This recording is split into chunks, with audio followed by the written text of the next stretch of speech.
Hello and welcome to World History B Unit 9, Post-Cold War Tensions.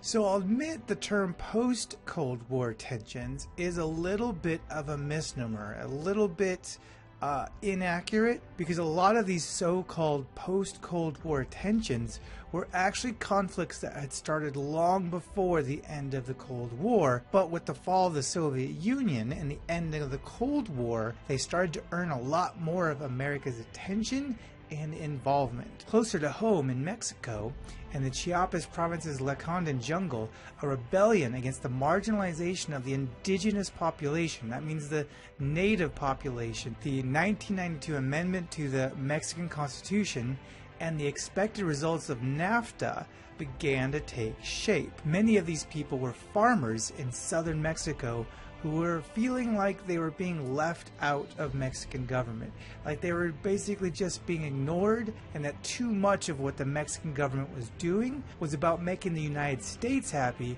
as opposed to its own Mexican citizens. The rebellion started in January of 1994, but lasted only 2 weeks before being crushed by the Mexican government. However, despite the failure of the Jungle Rebellion, social tensions, armed conflict, and paramilitary incidents increased, culminating in the killing of 45 people in the village of Actial in 1997 by paramilitaries.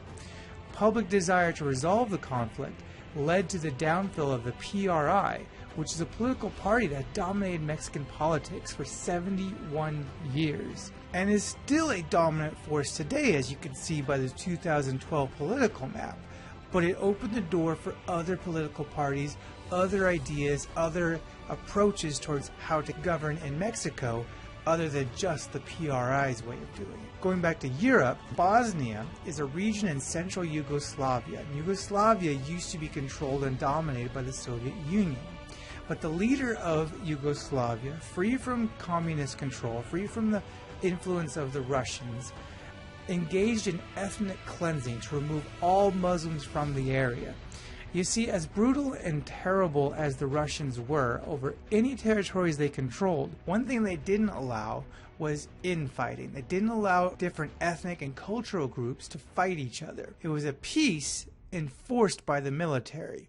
But with the Soviet military gone, Slobodan Milosevic took the opportunity to finally get rid of all the Muslims from his country that he felt did not belong in his country, that he felt were less than human and did not deserve to share space with his people. And so his solution was very similar to Hitler's final solution for the Jews, which was to attempt to exterminate all of them. Moving on to South Africa.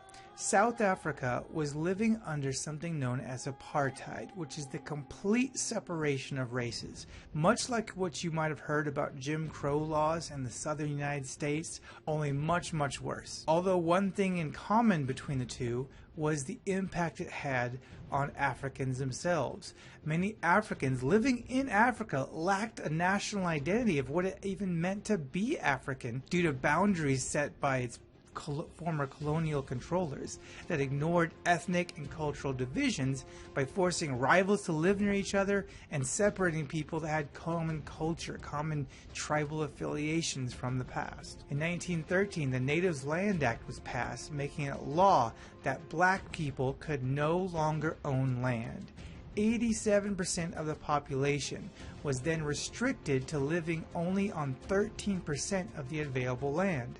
This racial discrimination was further entrenched through apartheid legislation that allowed things such as separate drinking fountains and bathrooms. But unfortunately, the land that was given to the privileged few to this day mostly stays in their hands even after the end of apartheid. And the negative impacts of that land ownership not being in the hands of actual Africans on rural people, smallholder farmers, fisher folk, and forest dwellers are still felt today. But by the end of the Cold War, perhaps inspired what they saw in East Europe, African nations began finally achieving true independence.